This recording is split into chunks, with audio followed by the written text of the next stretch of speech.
خب امروز میخواییم که سیوی لاین فمورال تعبیه بکنیم. ابتدا پرفوزرته در واقع کاف باید انجام بشه و بعد از اون در واقع از اینترنال شریان فمورال که لمس میشه با زاویه 45 درجه به سمت ناف میریم که در واقع همزمان هم داریم آسپیره میکنیم تا به محل وریدمون برسیم و شریان در واقع ورید رو بگیریم و بتونیم کاتترمون رو داخلش قرار بدیم و همین مراحل من توضیح خواهم داد. پوزیشن مناسب مریضمون در واقع اهمیت داره. زیر باتوک باید بیاد بالا، پا فراگلیت بشه. من اینجا الان شریان خوبی دارم لمس میکنم اینترنال به اون. این علامت در واقع نافم هستش که باید به سمت نافم در واقع برم.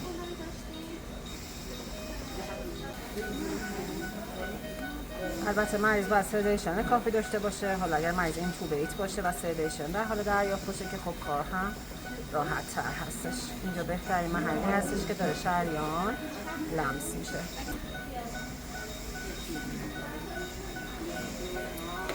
بهتر هستش که سرنگمون هم هپارینه باشه.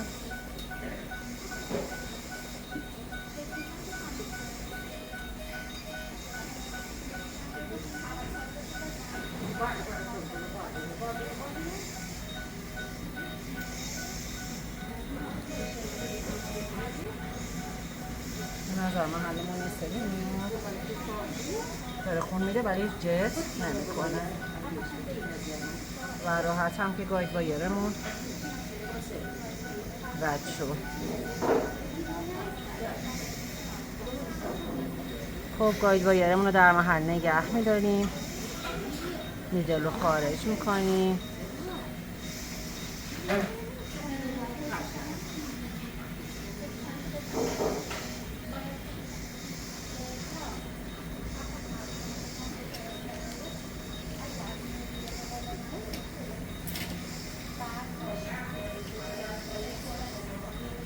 خب بیستوری منم باز کنیم.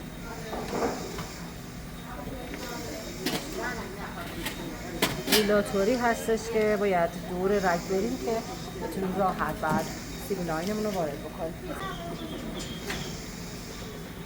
بهتر هستش که دورش رو در محل پوسته مقدار دیلاته بکنیم و بعد وارد بشیم. خب با بیستوری من یه مقدار برش میدم در محل ورود دیلاتورم رو.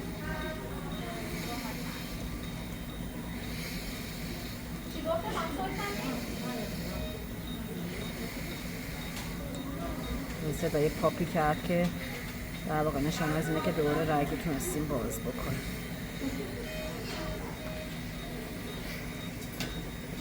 و بس سنترال لاینی که در واقع بهتر هم هست لومنه بگذاریم و تمام مسیرها هپارینه شدن با محدوده 1 cc 1 واحد در 1 cc نورماسالی. در واقع دایلوشن اون محدود باید هر 1 cc نورماسالی اون 1 واحد هپارین داشته باشه و بعد تمام این مسیر رو باید هپارین کرده باشیم. توی این مرحله باید حواسمون باشه که گاید وایر داخل نره.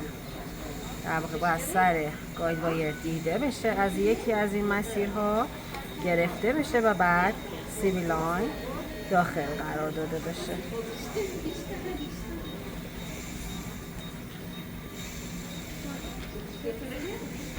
من الان گاید وایرم رو ابتدا محکم میگیرم و بعد سیوی لاینم رو میدم داخل.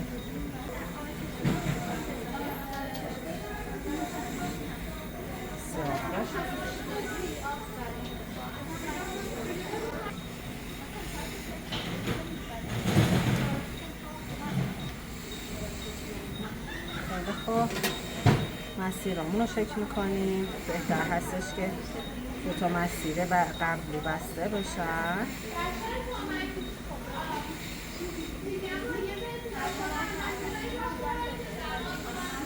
وایرمون رو خارج کردیم، این مسیر رو میبندیم.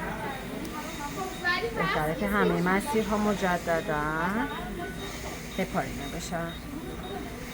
خب ما هم آسپیره میکنیم، این خوب کن میده و هپاری نمیکنیم و میبندیم.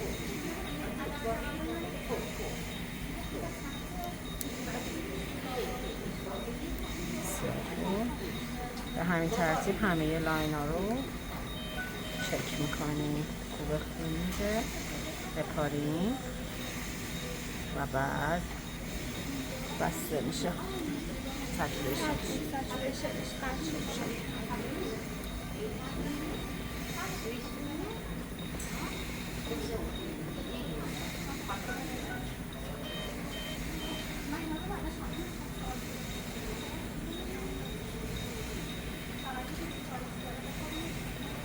بسیار خوب. داروهای وازوپرسور مریضمون هم که از این مسیر متصل میکنیم که رگ مرکزی هستش. حالا فیکس کردنش هیستوری ممنون.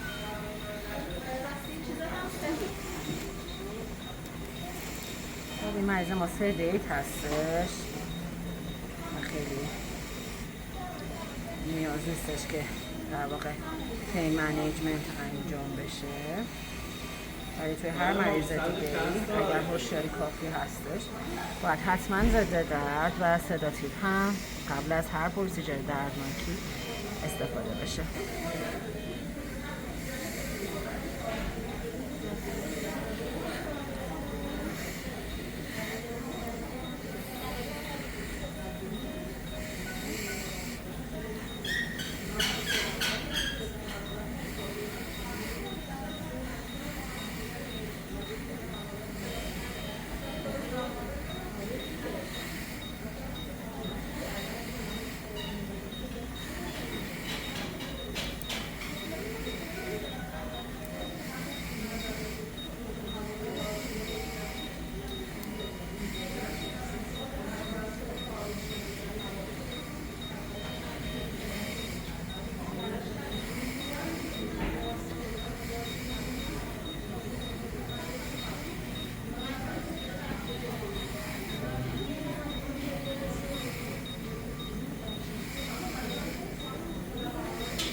همونم که باید حتما سیل باشه، با نایلون نمیتونیم فیکس بکنیم.